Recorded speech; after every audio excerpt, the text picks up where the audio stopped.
Mike.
Alrighty, let's I guess let's get started here. All right. Ooh, there's the echo. Okay, so welcome back to SOC 366, people in industry. All right, so obviously last time we just did a quick intro to the course. Today we're going to jump in and talk about some, historical perspectives on work. So laying a little bit of the foundation for how we got to the economic system that we have before then jumping in for the next few classes, probably for a solid week, into some concepts and theories. So we're going to look at some of the main sociological theories about work. Before I jump in though, if there's any questions, anyone have any questions about the course before I jump in? Of course, you can use the Slido, put questions up in the chat if you want. If not, I will jump right in, and it's pretty straightforward. I am already behind on email, so if you sent me an email, my goal in the next 2 hours after class is to catch up on my emails from Monday and from Tuesday. So I can see this is going to be a perpetual battle for me. Okay, since there's no questions.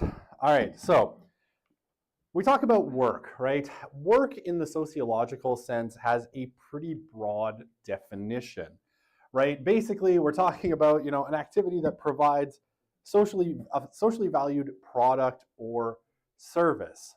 Again, this is really, really wide, so it includes all sorts of things, right? So paid work. So when you go to your job, where you have an agreement with your employer that for the hours worked, they pay you a salary or a wage, or working for yourself, right, where you take a portion of the profits and you pay yourself. You are engaged there in paid work. But we also talk about things like unpaid work, right? Caring and volunteer work. So if we talk about caring work, we're generally talking about things like taking care of your children or taking care of elderly relatives, right? So if you ever have to drive your grandma or grandpa, to a doctor's appointment, you're engaged in a form of unpaid work, right? You are, doing something that is socially valuable, but you're not getting paid for it. Or when I drive my daughter out to the ranch where she takes her horse riding lessons because she's incredibly privileged, I am doing a form of work, right? This is my part-time job as an Uber driver for my 3 kids is in fact a form of unpaid work. And of course, volunteering, right? So when you volunteer in whatever you're doing, that also is a form of unpaid work. We also can talk about the formal and informal economies. And sometimes we talk, informal economies, you might talk about the gray market or the black market, right? Because there are different kind of places where you can do work. I see that my red doesn't show up too well in the orange. I did not think of that. I'll switch to green. Right, gray and black markets, right? There are all sorts of markets for informal work, right? So if, let's say, I don't know, even if you go and let's say you're working for your uncle, right?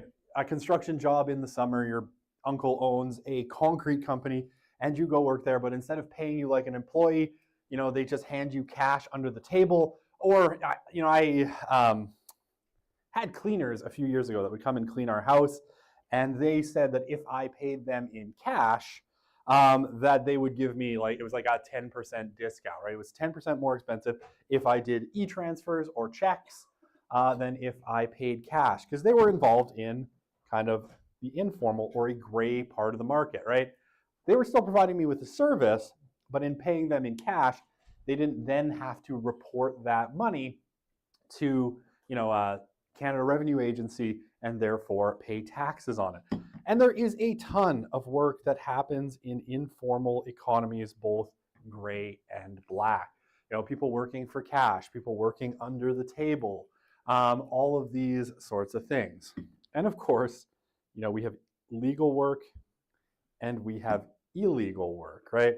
So legal work, this is what you would expect it to be. This is, you go to your job, you get paid, it gets reported to Canada Revenue, you pay taxes on it and all that. But there is a ton of, illegal work that goes on as well. So I was going to say anyone who's a drug dealer, but I'm sure you don't know any drug dealers, right? But let's say you did know a drug dealer. That's still work, right? They're doing work. So I don't know if you've ever seen the show Breaking Bad, right? And Walter White has this big speech, at one point to his wife about how, if he didn't go into work, a company big enough to be listed on the NASDAQ would disappear overnight. He thinks of it as work. He's doing illegal work, right? In that case, cooking meth. But all of that is technically work in the sociological definition. So the drug dealer that sells you whatever, right? The person who cooks the meth, all of that is technically work. It's producing, a socially valued product or service. Not a legal one, but socially valued nonetheless. Now, everything we think of as work today in Canada and in most of the world, right, outside of a few places, maybe like North Korea, is ultimately shaped by industrialization, but certainly like Canada, US, Europe, China, all of it is shaped by industrialization and capitalism, right? And we'll talk about the origins of both as we go through here, but we live basically in either industrial or post-industrial capitalist economies. And capitalism has this funny little property of being this constantly changing thing. You're constantly innovating new products, right? Transforming industries, doing things like automation to make them more productive, more efficient, in a process that's sometimes called creative destruction, right? Certain industries have to be destroyed in order for new ones to appear. So when the automobile appeared, right, it destroyed the blacksmith industry that made shoes for horses and wheels for carriages, but it created a whole new industry of automobiles. And we're now, I think, kind of living through the beginnings of a transition from gas-powered automobiles into electric cars, which is taking longer than everyone thinks, but I think is probably going to happen eventually. Okay, so why is the topic important? So we all work, right? Everybody does work at some point, and from a relatively young age, everybody is working. You're working right now, right? School is a form, so when you think of education, everyone other than the person talking and having a side conversation is having their own, or is working, right? You're working at your education. Now, this is both unpaid and actually you are paying, money to come and do this work, right? But it is a form of work that you're doing. Now, what is that work for? You're investing in future gains, right? You're doing work as a student with the idea that you're going to work now, do all of this schoolwork, all of this unpaid work, in hopes that in a few years, that's going to pay dividends in terms of higher wages. So that unpaid work has a purpose, but it's still unpaid work. And you're going to, outside of childhood, those first maybe, let's say, 4 to 5 years of your life, you're going to spend the majority of your life working in some form. Now, for young people, the bulk of this is going to be in education, right? So roughly until the time you hit 22, if you're doing an undergraduate degree, you're going to spend the majority of your life in education, which again is a sort of work that is an investment in future earnings. But you're going to spend, basically from the age of about 4 if you went to preschool, or 5 if you just started when you were in kindergarten, you're engaged in a form of work, right? So, let's say that you retire at 65, a goal that in Canada seems increasingly ambitious and unrealistic. You're going to work from the time you're 4 until you're 65, right? So a solid kind of 60 years of work. And even after this, right, you're still going to be doing work. If you're like my parents, you volunteer, you help out taking care of my kids, and all sorts of stuff like that. When you have kids, if you have kids, and you're at home, you're involved in a kind of work, right? It's an unpaid form of caring or emotional labor, but you're doing work as well. And actually, all of these forms of work, education, unpaid caring work, they're all really vital to the health of an economy. And that's why, we spend almost all of our lives doing it. Okay. So, roughly for the last 500 to 600 years, prior to the last 500 to 600 years, right? So if we go back kind of roughly to the end of the 15th century, right, the end of the 1400s, prior to that, work had been relatively stable, right? What work looked like for human beings hadn't changed much, essentially, since human beings, started farming, right? So if we want to say from about, 3000 BC to about, let's say, 1500, roughly, work really hadn't changed a whole lot for human beings. Sorry, that should be AD. But, kind of starting in the 1500s and really picking up steam in the in the 18th century, in the 1700s, and the 19th century, in the 1800s, human work really fundamentally transforms. And it's driven, by a couple of really big things, the scientific revolution, if I can spell, and the Industrial Revolution. Those are the two big changes, and of course, those happened principally in Europe.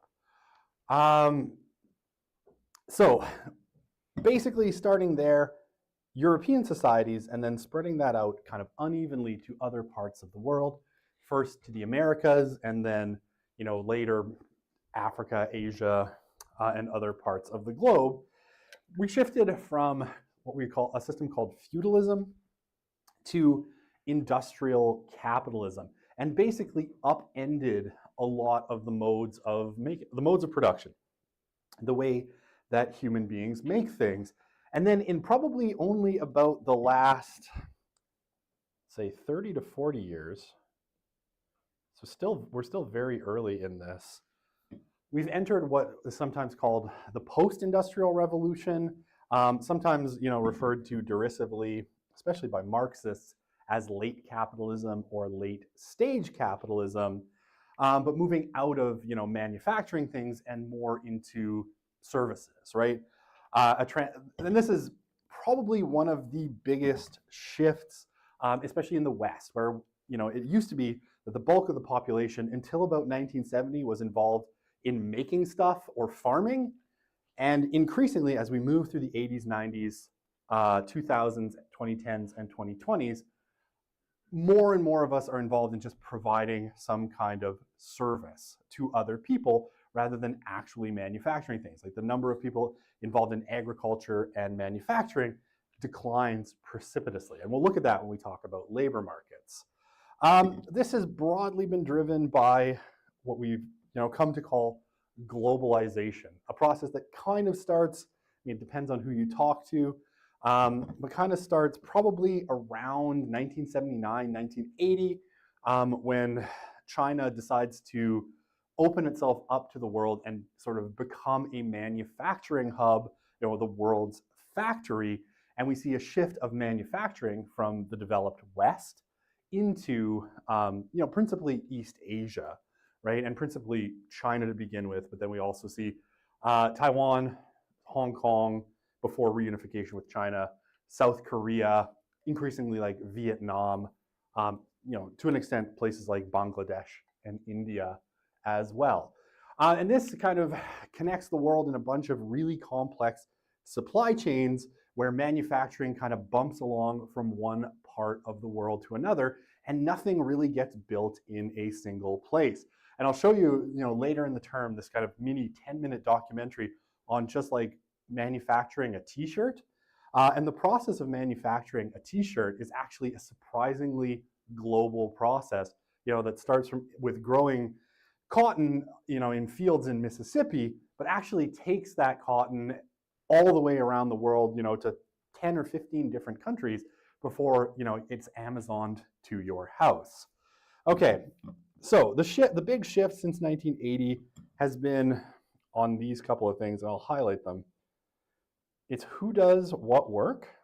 Oops, I selected an eraser instead. I have fat fingers, apparently. Okay, so who does what work based on a global circulation of goods, right? So we've moved a lot of really low-skill manufacturing from, where it used to all be done in the West.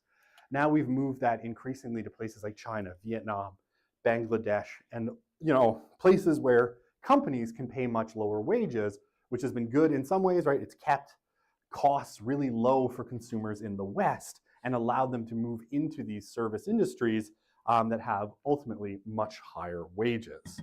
Okay, yeah, the biggest catalysts of these have been Asian economies, particularly China, though as China has become very successful, other Asian economies have basically looked to copy the Chinese model, right? To go and do the same thing, get direct foreign investment, build factories, make usually making clothing, and then moving eventually into higher tech goods, particularly, now electronics and things like laptops and smartphones. But we'll talk about, these different economies and what they look like later in the course. Okay, no questions, perfect. So basically the West has, trying to get my pen back. The West has gone through a shift You know, starting with, you know, and again, if you go back to like, oops, I still have my highlighter. Going from about, you know, 1500, you had mostly agriculture. People were involved in a feudal economy. I'll explain that in a minute. To manufacturing, you know, basically 1500 till about, you know, the 1970s. To manufacturing and now into services, you know, in 2025, you know, it's now about 4/5 or 80% of the population in most industrialized or developed countries, right, in the West that are involved in services, right, rather than in manufacturing things, building stuff, extracting resources, or farming, right? So it's somewhere between 2/3. It depends on the economy. Like Canada is a little bit lower than the United States because we have more resource extraction here as a share of our economy. Okay, so what are services, right? Anything that produces non-tangible goods, right? So not making stuff. So things like software, services like engineering, right? Teaching, healthcare. All of these things are essential. You know, the research that goes into making new drugs at a pharmaceutical company, all of these things are services, right? And things like healthcare, right, especially as the population in industrialized or developed countries gets older and older, things like providing healthcare are becoming bigger and bigger parts of the economy. And I mean, you have interesting stories of places like Pittsburgh, Pennsylvania, which used to, you know, be a steel town, right, where they manufactured steel, which has now basically shifted almost entirely to biotech, right? They still make a bit of steel in Pittsburgh, but mostly, you know, it's transitioned into these really high-end service industries. And, you know, basically Pittsburgh avoided the fate of Detroit in a deindustrializing sense by going into biotech. Okay, so what was I saying? Other things, and here we should talk about, and we will talk about through the term, the service sector ends up being very bifurcated, right? So it ends up being bifurcated into kind of high and low parts of the service sector. Here, you know, in the high parts where you have, you know, highly skilled, lots of education, and usually, you know, good wages. And the low, and so you can think here things like teaching, nursing, medicine, engineering, anything to do with computers or software, you know, biotech, all of that stuff, I guess that falls into healthcare, ends up in that high end of the service industry. And then at the lower end, right, you tend to have, oh, and these tend to be really stable and secure jobs. So people can stay in these industries for a long time. In the low end, you have things like childcare, right? So the people who work at daycare centers are in the lower end of the service industry. Beauty services, right? So anything, you know, where you get your hair cut, where people get their nails done, all that stuff. Hospitality, so restaurants and hotels, right? All in that low end of the service industry. I'm trying to think what else is in there. Well, there's other retail. Retail sales tend to be in that low end of the service industry as well. And what you have here is low skill, you know, relatively low education, poor benefits,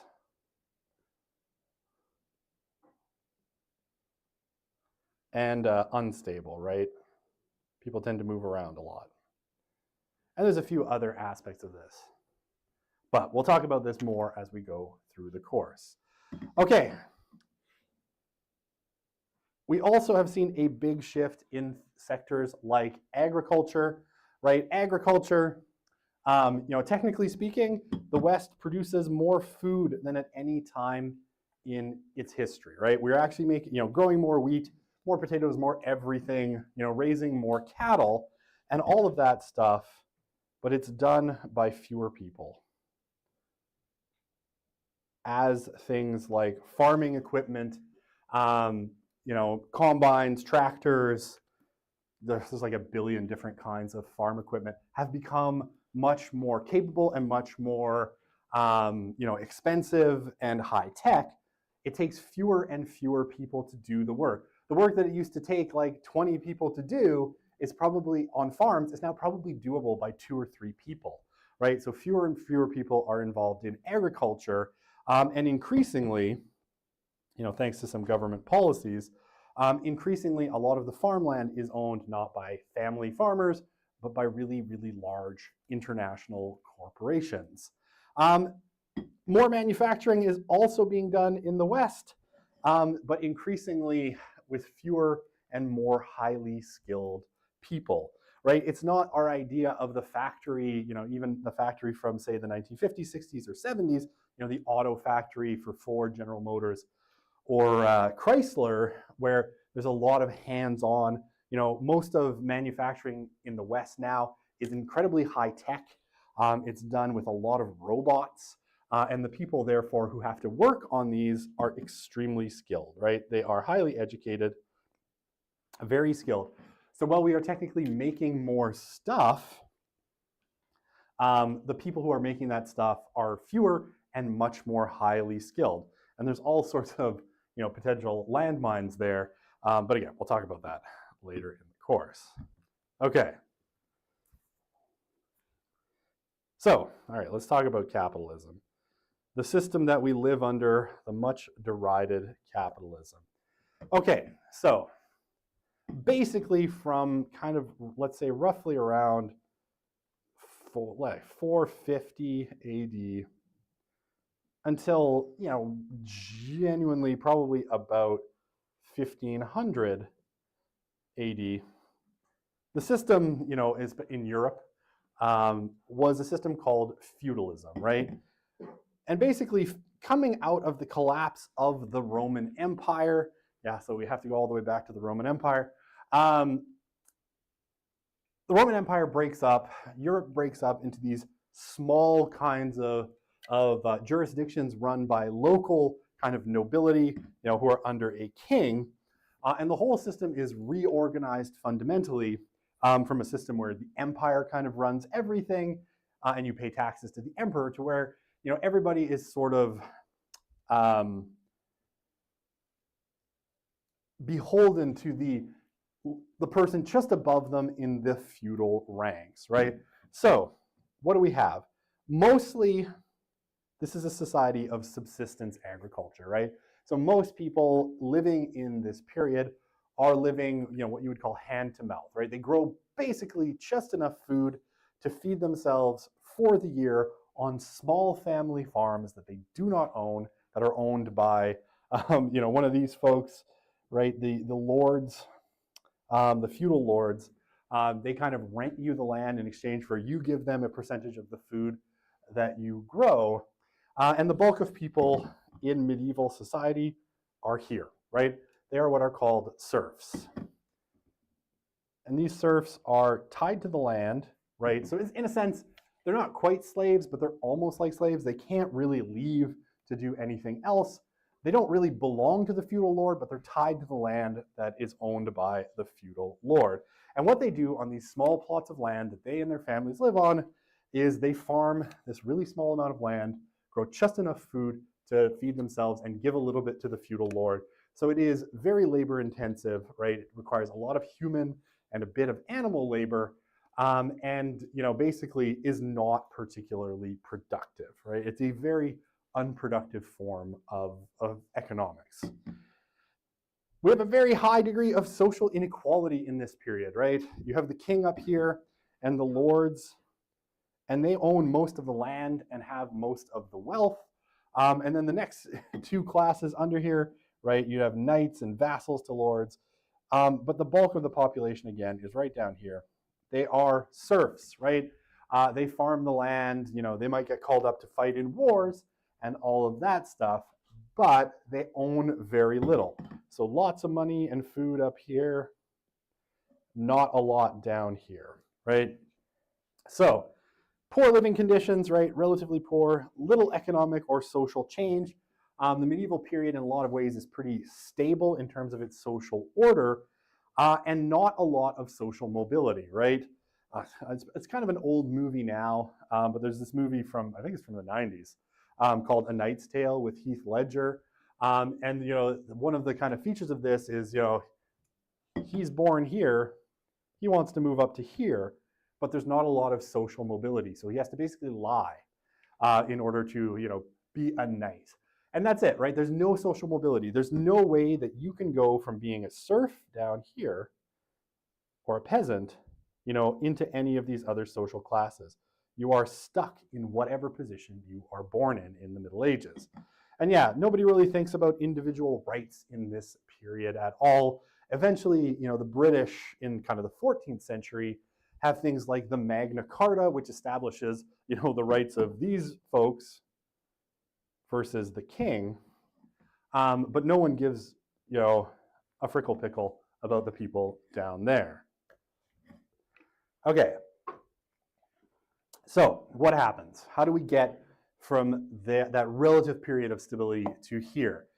Well, Europe, in some ways, is very stagnant, but in other ways, Europeans end up developing a lot of really important technologies, right? Even with just those elites, they come out of what's called the Middle Ages, so roughly from the fall of the Roman Empire till right around 1500. Actually kind of technologically ahead of a lot of the rest of the world, with maybe the exception of China. But one of the things that the Europeans figure out is sailing, right? They learn to build really, really good boats. They use these in not insignificant numbers to fight wars against each other, and to move troops from, Spain to England and England to Spain and all of these things. But the other thing that it basically sets up is the ability to sail big ships across oceans. And right, what happens in 1492, very famously, we get, that's Columbus, sails, kind of from around here, over here, looking for a route to China, right? And China and India to trade spices and not have to deal with, going around, or not have to deal with the Silk Road, this long route that, traders use to carry goods across Central Asia into the Middle East and Europe, which has kind of been cut off by the Ottoman Turks. So they're looking for another way to get good things that they want from China and from India. And Columbus sets off to find a route across the sea, and very famously, underestimates the size of the Earth and gets very, very lucky that there's a continent between Europe and Asia. Otherwise, he and his crew would have all died on the ocean by starving to death. So, they open up, what they call the New World, or the Americas. And very quickly, the European powers, right, principally to start Spain and Portugal, but then France and England, and to an extent the Dutch as well, start moving across the Atlantic, trying to claim the resources, of these places. So it sets up a global kind of exchange, right, or a transatlantic exchange. So you get, as this diagram shows, right, basically textile, rum, and okay, well, let's start here. What they find in the Americas is a bunch of things that Europeans really, really want. So things like sugar and tobacco, which are native to the Americas, and then the Europeans, quickly discover that the climate, like in here in the U.S. South, maybe I'll switch back to red. In the U.S. South is really, really good for growing cotton. So they start to grow cotton, which they then export all that stuff back to Europe, which they sell at great profits. They refine it, sell things like textiles, so clothing and cloth made from cotton, rum made from sugarcane and refined sugar, back to, Africa, to a lot of the Muslim traders in Africa. They use at least some of that to buy slaves, which they then ship to the Americas to work, on the plantations that grow cotton, tobacco, and all that fun stuff. And what this leads to, and you get okay, a bunch of stuff, right? Exchanges in spices, furs, and slaves. Transport technology, especially better and better ships, especially for the British, leading to colonial empires. And the big ones we're familiar with are England, France, Spain. Portugal obviously takes over Brazil. And then the Dutch have little colonies here and there, and eventually more in Asia. And of course, Russia, which doesn't get into North America for a long time, but essentially does the same process overland through all of Eurasia, essentially from Moscow to the Pacific. And all of these empires build up enormous wealth by collecting these resources, selling, taking them, refining them, manufacturing things, and then selling them back across different borders. Now, what does this do? Well, it creates social mobility for one of the first times, in European history.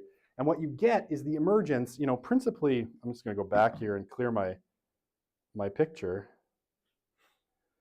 Principally in these two classes, but mostly here.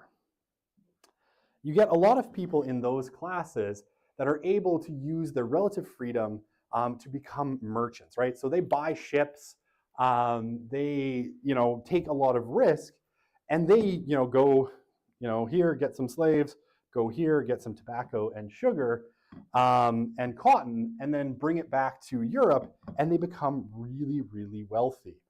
And this is what Marxist economists call primitive accumulation.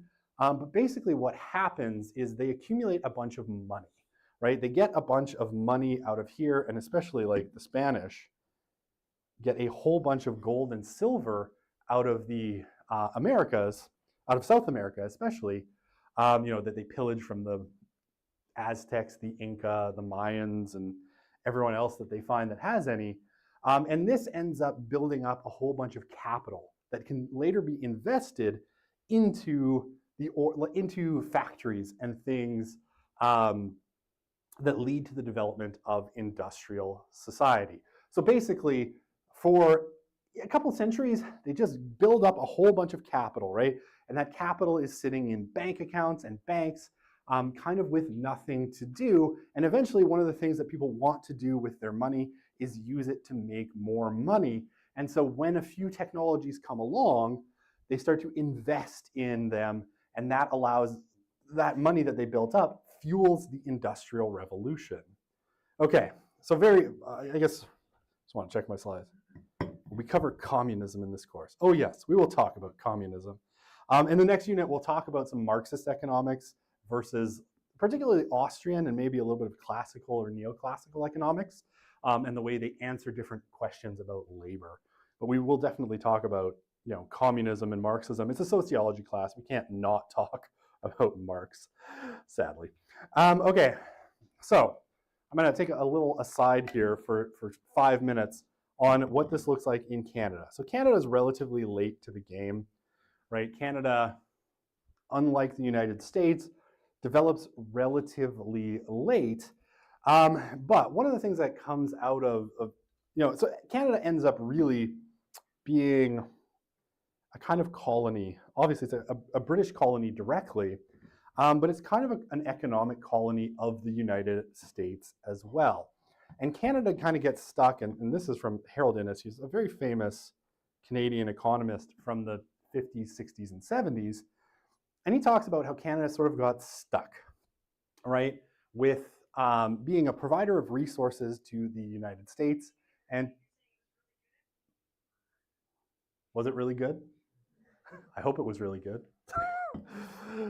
Is that Siri or Google Assistant? They've given you away. Okay, so basically, Innis, very famous Canadian economist at University of Toronto, and he basically says that the way that we ended up producing staples to provide fuel for this nascent industrial system in the UK and the US ultimately has shaped Canada in really, really profound ways and along regional lines. So if you ever wonder why, that we all are, from Newfoundland to BC, we all think of ourselves as Canadians, but we're all really, really different, right? And people in Ontario have a little bit of a different mindset. If you haven't lived in Toronto, live in Toronto once in your life. And you'll realize that people there have just a slightly different mindset than Albertans or British Columbians. And Innes says this is all related to the kind of economic staples that developed to service this relationship.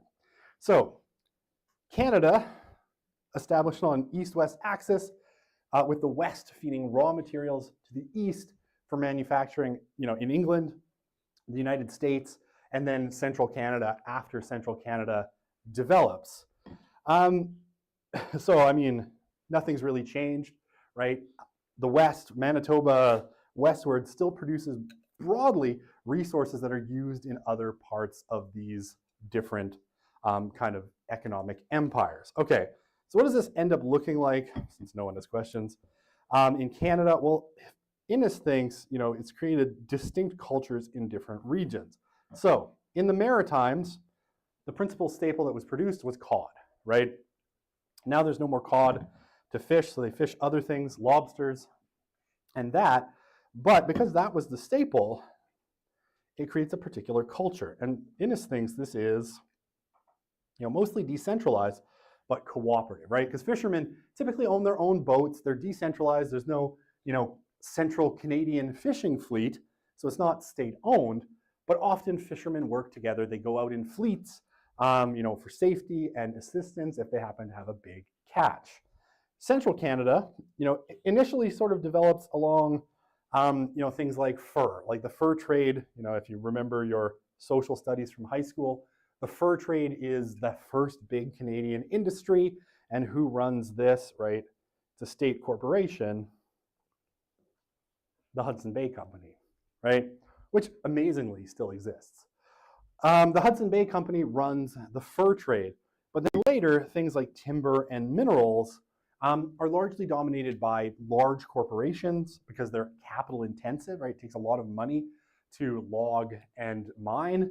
And so you get really large corporations at the center of central Canadian culture, right? So it's a little bit more accepting of large institutions that dominate their lives. So, and then the last one, the prairies, right? Which start with wheat and then eventually end up with oil after, the middle part of the 20th century, which in its thought, farming is kind of independent, right? Especially less now because it's all big corporations. But in the initial days, right, you were up on your farm, maybe in northern Alberta or somewhere in Saskatchewan, pretty far away from other people. You did most of your work independently, which he thinks leads to an independent culture and a suspicion of government. So we'll say that's why Albertans are the way they are. Okay, so back to our main topic, and I got about 10 minutes left. So the colonial empires, right? The ones that are set up by the British, the French, the Dutch, the Spanish, and the Portuguese, and then, the Russians in a different way, provide raw materials to the West that they need for industrialization. By far the least successful of these are actually the Spanish and the Portuguese.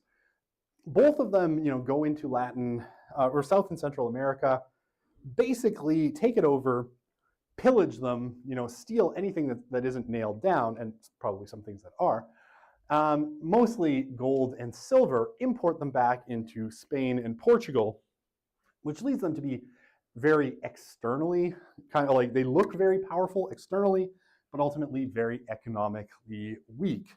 The British and the French are much more successful in their transatlantic enterprises.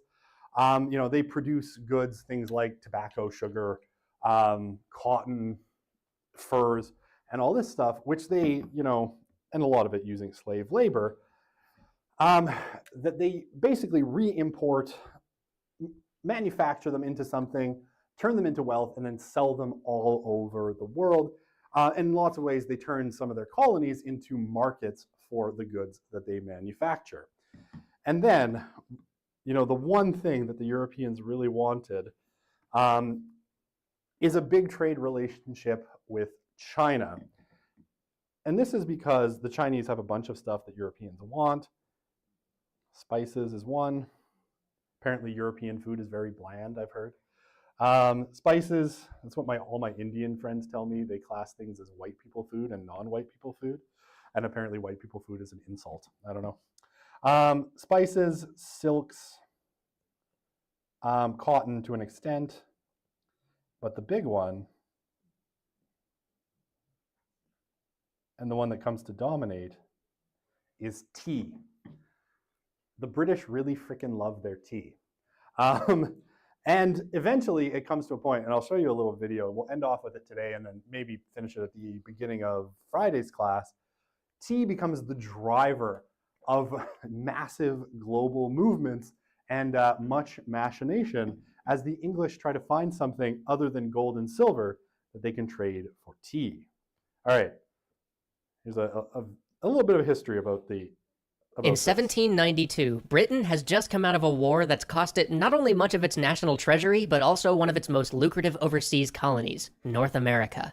The empire needs new sources of revenue, new opportunities for trade, and there's one clear possibility: China. By the end of the 18th century, the world had become a much smaller place, with European traders traveling the globe to feed the hungry markets of the industrializing West. Wars were fought all over the planet to secure exotic goods or the raw materials needed to power new economies of the rising European empires. But China still remained aloof. Demand for Chinese goods was high. Silk, porcelain, and especially tea were coveted by buyers back in Europe. But the Chinese emperors saw all these foreign traders as a potentially destabilizing influence, and as they had done throughout Chinese history, placed strict controls on foreign trade. Specifically, they limited trade to just a few ports. Traders weren't allowed to set foot in the empire except at a handful of cities designated for that purpose. And all trade had to go through a trade monopoly known as the Hong, who could tax and regulate foreign trade as they saw fit. By the middle of the 18th century, this was taken further, and all foreign trade was restricted to a single port, Canton.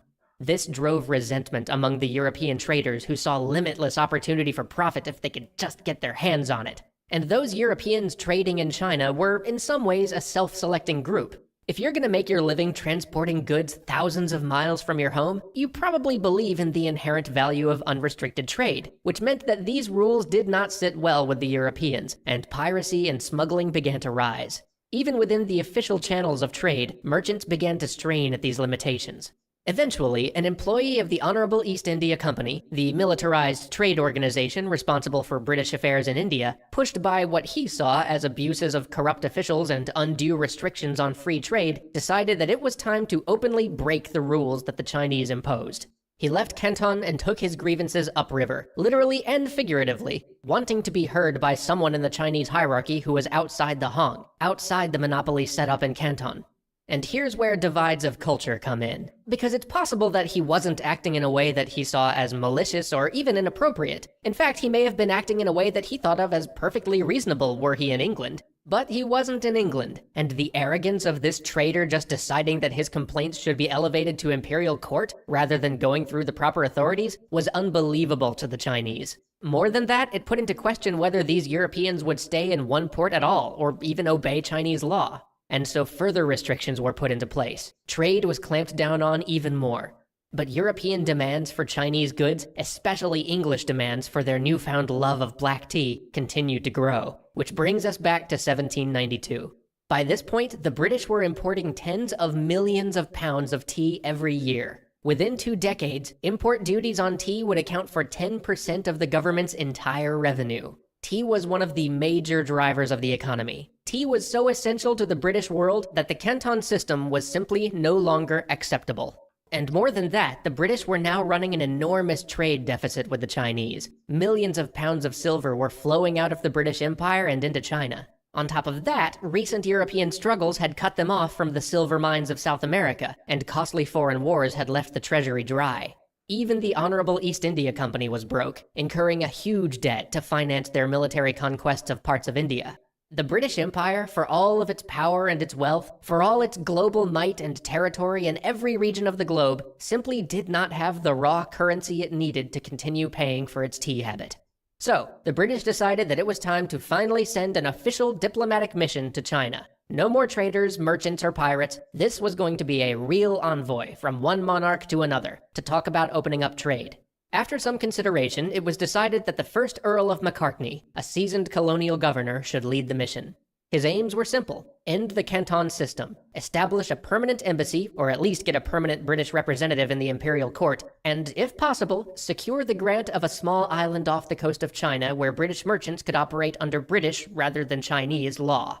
So they packed the hold of a ship with clocks and telescopes and even carriages to be presented to the Chinese emperor and began their trip. They sailed east around the Cape of Good Hope, with only one minor detour when the trade winds pushed them all the way to Rio de Janeiro. At last, though, they arrived in China.